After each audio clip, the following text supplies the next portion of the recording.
Hey everyone, I'm Kate from Animal Connection, and today I want to talk about how your thoughts have such a big impact on your animal relationships and also on the way they behave. So let's dive in. Let's talk about how this works. Let's bring some awareness to something that often we are doing on remote. We're not thinking about it. We're not thinking about our thoughts. We're just doing the thinking and not really paying a lot of attention to it. But when we do start bringing some awareness to it, we can start to realize how it's a very powerful tool for us to use when we are dealing with, say, reactivity with our animals, potential behavior problems, also even just health issues that your animal is going through, because the way we show up has a big impact, because often we are sort of the center of their human universe. We are the person who shows up, we are the person who interacts with them, we are providing all the resources that they need.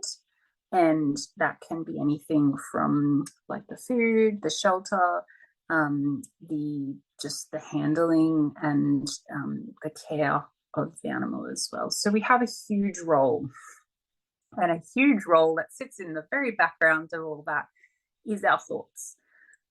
So what do I mean when I say that our thoughts have so much impact?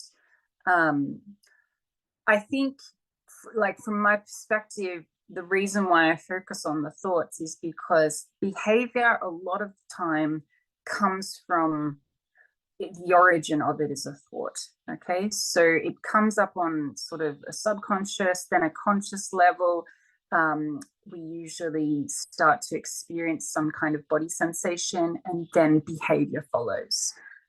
So let's look at that. So say you are having a thought about your animal, or potentially you are having a thought that maybe not even is related to the animal at this stage. And what happens is we think a thought and then we attach emotion to it. So we have a feeling about the thought, which kind of really cements that thought into the body. The body then starts experiencing it. And from that place, that usually often guides us into expressing that in some way physically. So this is just in a nutshell, this is how the thoughts that we think end up interacting. The thoughts that we think end up physically interacting with our animals. So today I'm going to just be focusing on some examples with our cats and our dogs, but this is totally applicable to all animals because energy is universal, and the flow on effect of that is universal as well. So whether you have a horse, whether you have smaller animals, whether you have birds, rabbits, whatever animal is in your care, we can apply this thinking to that and see really great results. So let's look at a couple of examples. If you're still going, what the heck is she talking about? Here's a thought. Here's a thought with your dog, right? My dog is so stupid. That's the thought. So my dog is so stupid. Like, I tell it to do something and it just doesn't get it. Like, oh my gosh, what a stupid animal. So just in that little thought that I'm speaking aloud, did you see my facial expressions? Did you see how I started like getting involved in that thought? That thought then led to emotions, maybe of frustration. That thought led to, oh my gosh, like, how did I end up with such a stupid animal? Like, why? They're just so dumb. They're just so dumb. So it's like kind of derogative, right? It's getting into that. We're stepping out of empathy. We're stepping out of problem solving. We're stepping out of curiosity, and we're just going into this place of blanket statement. my dog is stupid. And this can be really impactful when you are trying to teach your dog something. Because if you have this underlying thought that's turning into a bit of a belief system that your dog isn't very smart and isn't very intelligent, then it's going to deeply influence how you show up and train your dog, how you show up, interact with your dog. When they don't get it right the first few times, you're going to experience those emotions. And so that is going to not help. If you can think about, like, you're a student and you've got a teacher that's getting frustrated with you because you're not getting it for some reason, and they're starting to take that frustration or that those emotions out on you, it stresses you out as a student, and it also disconnects you from the teacher. So if we're coming from a place of my dog is so stupid, and we're trying to teach them, it's not going to be a good training session. It's not going to be a good interaction with your dog. So that's just an example of how a thought that really is nothing, it's just, you know, like the brain firing off some brain cells. It's actually nothing, but then we make it something, and then it becomes the way we show up with our animal. Another example with a cat, right? This is something that I do hear a lot with people who don't like cats. But let's go back to just say you own this, you know, the guardian of this animal, this cat, and this is your thought. My cat is so evil. My cat is so evil. She's just like horrible. So, you know, where does that lead us? That leads us to being wary of our cat. Maybe the cat is showing behavior that is kind of not very nice, like they're not very social or friendly. So every time they express that in their body language, we just have this thought, oh my gosh, my cat is just awful. Like, she just, like, it's just mean, like so mean. And so that perpetuates this angst between you and the cat, right? So every interaction that you have, you've got this thought playing in the back of your mind. Oh, is she gonna be mean right now? Like, oh, look, I was just nice to her, and all I got was that, like, claws out, you know, hissing, like, oh my gosh, she's just so evil. So in that sense, it can really shape the way you approach an animal who is being reactive. So we often, when we have these thoughts that are not so much on the positive side of the coin, they're more on that, like, kind of a bit more darker energy, negative energy. When we are there, we often don't, like I said, we don't think about why. We don't have the question in our mind, why is this happening? And in a curious way. So you can have it like, why is this happening? But if you have it in a, why is this happening? What's happening around this? Like, let's get curious about this. Let's see if I can make this situation better. So bringing that curiosity in doesn't often happen when we are feeling those emotions of, my cat is evil, my cat is horrible to me, like she just hates me, she just hates my guts.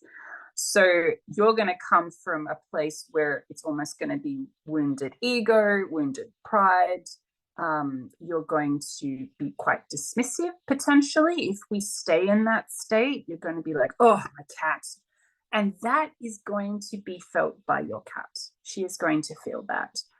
That is going to be projected through your body language.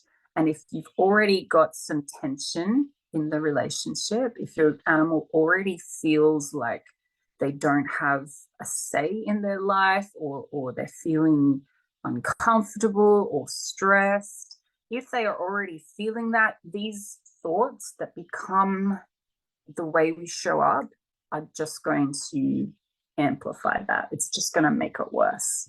So this is why this is why paying attention to your thoughts, and then maybe just, like experimenting. I'm not going to tell you what to do, but if you want change to happen, it really has to start with us, because that's all we have control over. Often we only really often have control over how we show up and how that influences our animals.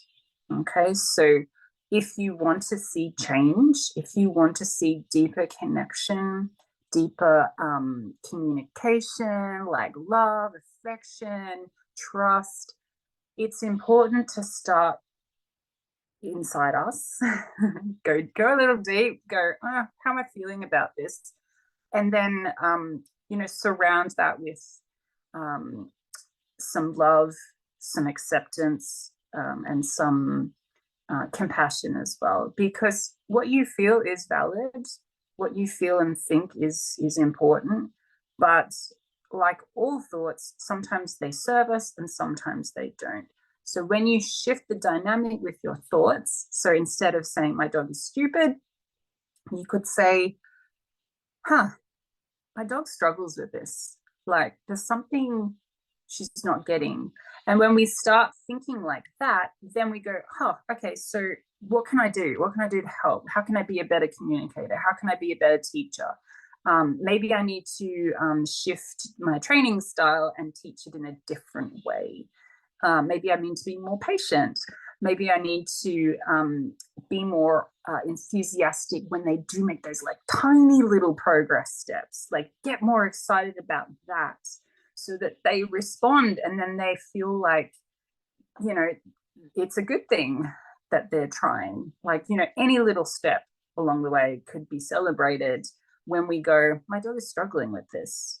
Let's make it easier. And then with your cat being evil, you could shift that thought into, my cat has had a rough life. Maybe they've had bad experiences that you know of, and you can start tapping into that. My cat has had a difficult life and she has trust issues. So, okay, how can I show up and foster more trust, foster more connection? How can I be more gentle, maybe in a way that she connects with? So hopefully you can see how the thoughts are such a big thing in our animal relationships, and just being a little bit more aware of it, and having a little think about how you can change that in the long term. It is so magical. It is magical, and it can be hard work. It can, I'm going to be honest, especially if you've got a thought pattern that's been around for a while, or you're dealing with an animal where it is very challenging and very difficult. But we have to start somewhere, and a really great, wonderful, loving place to do that is to start with our thoughts, and to just change that. Just go, maybe if I change this thought, I will see better results. So yes, I will leave you with that. Let me know what you're having thoughts about with your animals. Would love to hear them. And until next time, happy thinking about your animals.